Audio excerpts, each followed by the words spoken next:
So where were you on Tuesday? So it was about midday. I just finished writing a story, and I went up and grabbed my lunch, and I was eating my lunch and finished my 2 toasted cheese sandwiches and my apple, and was just about to get up when all of a sudden the first murmurs started, and initially I sort of thought, well, it's just another aftershock, and then it soon became apparent it was a bit more than that. So there was about 4 of us in the cafeteria. There was Ian, Len, Lynn and myself, which was incredibly fortuitous really, because normally there's 15 people there at about that time. And so I headed towards one of those big cast iron poles, which had a big massive sort of 400 mil roughly, about that size beams running across on top of it, thinking that was a safe place to be, which it was for initially. And then the whole building meanwhile was groaning and creaking, and things started caving in, and then before I knew it, Lynn meanwhile had grabbed hold of my shirt tails, and I got her onto the pole as well too, and then the pole started leaning, and it snapped off at the bottom, and that pole was apparently cast iron and was maybe that thick. The forces to do that were just incredible. And then all of a sudden I saw the wall come down. Didn't realise at that stage it was concrete about 300 mils deep with mortar seal on top, and lunged forward as much as I could, tried to keep my feet. I think Lynn was still on me at that stage, and all of a sudden the concrete beam came down, fell on my shoulder, caved, and I glanced, and I had sort of several options what to do. I only had sort of split seconds, and I dived towards the stairwell, and then the whole thing caved down, and I thought, I'm dead. I'm absolutely dead. So everything went black. There was dust everywhere. The noise was amazing, and suddenly realised I'm alive. And then, but unfortunately for me, it was worse because I'm partially claustrophobic, and I was sort of trapped in this little mini cavern which wasn't much bigger than myself, and we started yelling out for help. I heard Lynn, and unfortunately in some ways she had dropped off, and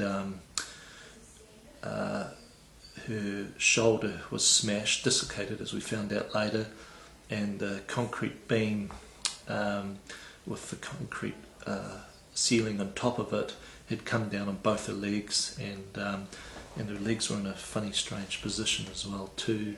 And then on top of that was the steel beam that separated the 2 of us. So it was pitch dark, and then there was a little bit of light by my feet, and that was a huge thing for me, because it soon became obvious that no one was going to help us for some time. So I managed to find my glasses and somehow put them on my nose or clean them up, I can't quite remember, and then started talk to Lynn. She was obviously in incredible pain at that stage, and started kicking away rubble with my feet. I was on my stomach, fully stretched out, kicked the rubble away, and wallboard and debris and wood and all the rest of it, and I slowly sort of snaked my way out, and underneath that big 2-foot steel beam, got out. Best feeling of my life to be out there in fresh air. Looked down and just saw Lynn, and I thought, oh Jesus, this poor lady's just pinned, absolutely trapped. She was saying, look, get me out, I want to get off this building. So stupidly on hindsight, I tried to pull it up, but there was no way we were going to get anything, and all I could do was console her and just say, look, we've survived, everything else is secondary, just be patient, help will come. Looked round and saw complete carnage. Saw a little bit later, I saw the cathedral and the spire had collapsed. But so even you could see from there, inside the cafeteria, you could see out across the city. Yeah, if you could imagine effectively the roof became the floor. It was made. And really, like you've got a snap decision to make. Had I gone left, I could have stood up, because that was the one area in the whole building which is more than a metre off the ground, and that was by where the kitchen area was.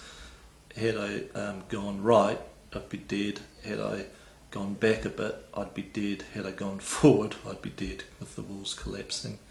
And so anyway, I was looking out there, fresh air, fantastic. Looked down, looked around, just the whole thing was collapsed. Looked over at the accounts office, which was just beside the cafeteria, and that was much the same too. Heard voices. Talked to, after consoling Lynn as much as I could, I said, I'll stay with you, just be patient.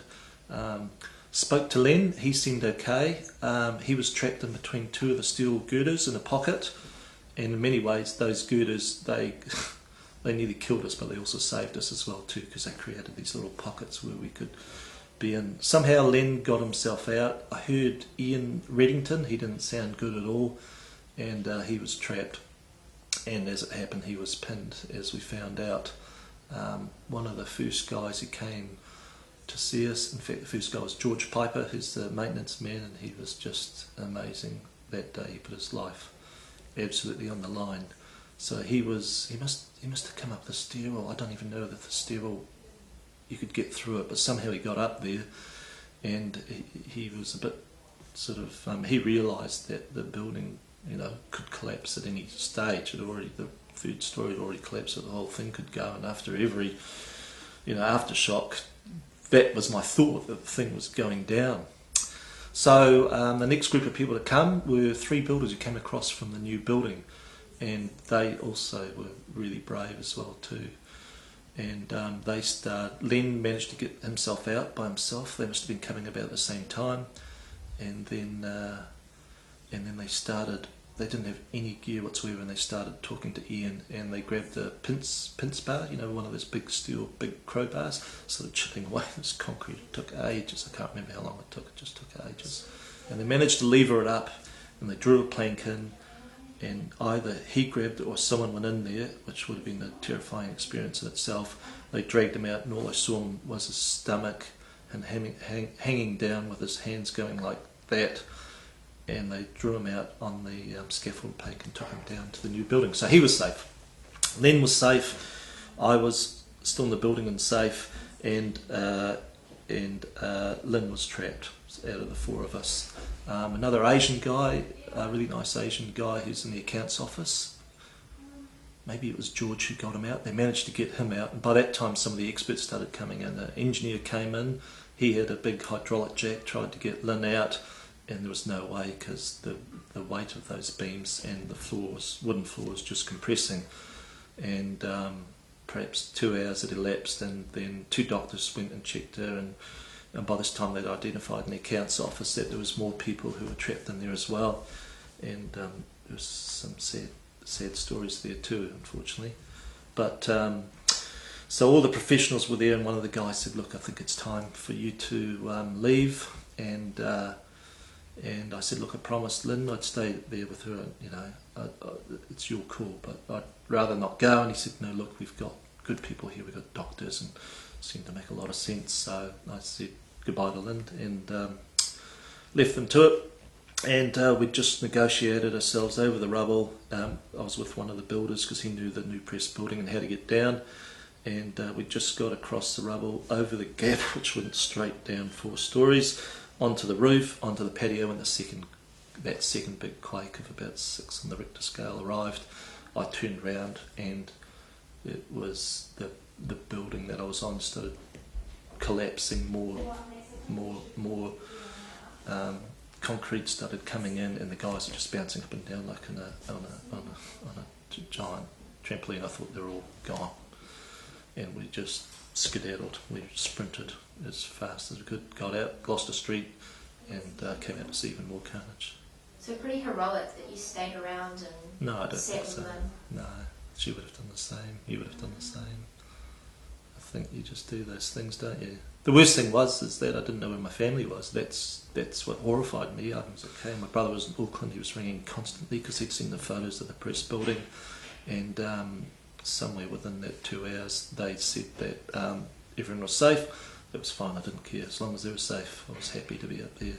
So no, I don't think it was heroic. I think lots of people were heroes that day, but I think it's just something that you do to help out people, you know, in tough times. So you're literally lucky to be alive? We should be dead, you know, all of us. In fact, everyone in that cafeteria in the accounts office, it's just a miracle that they're still here, because, you know, like I said before, half a metre either way, we would have been gone. We would have, you know, we wouldn't be here.